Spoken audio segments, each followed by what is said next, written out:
सूखे की मार झेलने के बाद बुंदेलखंड अब बाढ़ का भी दंश झेल रहा है। बांदा जनपद में अगर बात की जाए तो केन नदी और यमुना नदियां हैं और यमुना नदी का जलस्तर फिलहाल खतरे के निशान से 2 मीटर ऊपर बह रहा है। केन नदी भी 103 मीटर पर बह रही है। हालात कुछ इस तरह हैं कि मेरी इस वक्त मौजूदगी बांदा के जसपुरा थाना क्षेत्र में है और यह गौरी और अमारा को जोड़ते हुए तकरीबन 1 दर्जन गाँव को जोड़ने वाला संपर्क मार्ग है जो पूरी तरह से जलमग्न हो चुका है। यहाँ चारों तरफ सिर्फ पानी ही पानी दिखाई दे रहा है। आवागमन के लिए लोग सिर्फ जुगाड़ू नावों का मदद से लोग इस पार से उस पार जा रहे हैं। बांदा में मुख्य 2 नदियां हैं जिनकी बाढ़ से पूरा बांदा प्रभावित हो जाता है। इसमें मध्य प्रदेश के पहाड़ों से आने वाली केन नदी है जो तकरीबन खतरे के निशान को पिछले 48 घंटों से छू रही है। तो वहीं बांदा के सीमावर्ती पैलानी तहसील और बेबरू तहसील से फतेहपुर की सीमा पर बहने वाली यमुना नदी है जो बांदा में खतरे के निशान से तकरीबन 3 मीटर ऊंची बह रही है।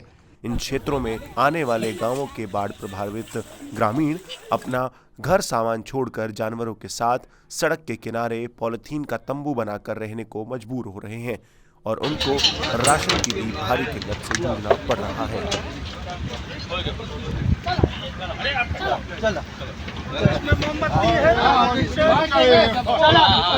घर से खाना भी आया। हाँ, प्रशासन द्वारा किसी प्रकार की खाने पीने की कोई व्यवस्था है? कोई व्यवस्था नहीं है जी। कोई व्यवस्था अभी तक नहीं कराई गई? ना कोई व्यवस्था नहीं कराई गई, ना अभी हो पा रही है।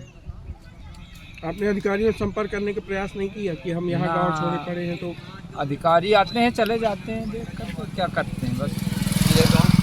किसी प्रकार की कोई राहत बाकी नहीं? ना कोई नहीं, अपना खाना पूर्ति करते हैं बस चले जाते हैं।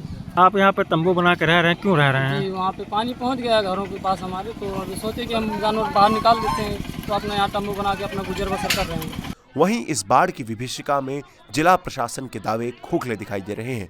बाढ़ग्रस्त गांवों से लोग अपने साधन और अपने जुगाड़ से पलायन कर रहे हैं और क्षेत्र में किसी भी तरह के शेल्टर पर्याप्त न होने के चलते लोग पॉलिथीन के तंबू बनाकर इस बरसात में खुद को बचा रहे हैं। एक तरफ तो जिलाधिकारी जे रीबा और जल शक्ति राज्य मंत्री रामकेश निषाद बाढ़ से लोगों के नुकसान को कम करने का दावा कर रहे हैं, तो वहीं स्थानीय लोगों की राय इससे थोड़ी अलग है। वो एक मजरे में 35 घर है, एक और मजरे में 48 हाउसेस है, बट अभी किसी के घर में पानी नहीं पहुंचे, बट रास्ता अवरुद्ध हुआ है, तो हम लोग नाव से उनका आवागमन कर रहे हैं। तो कितने लोग वहाँ मतलब कोई बीमार है, कोई प्रेग्नेंट लेडीज है, उनका भी आइडेंटिफिकेशन किया है, उनको भी हम लोग शिफ्ट किया कर रहे हैं।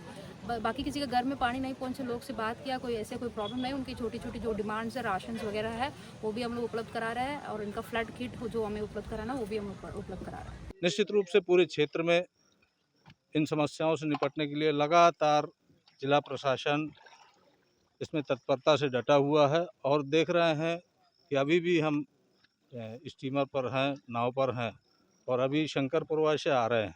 निश्चित रूप से जो वहाँ कैंप है, कैंप में हमारे सारे राहत के सामग्री पहुंचाई जा रही है, वहाँ डॉक्टर्स पहुंच रहे हैं। पूरी तरह घर डूब गया है? हाँ, पानी भर गया है घर में। हाँ। क्या व्यवस्था है? हमको व्यवस्था कोई नहीं है। खाना आना कुछ मिला? कुछ नहीं मिला। कब से नहीं मिला? हमको कल से नहीं मिला।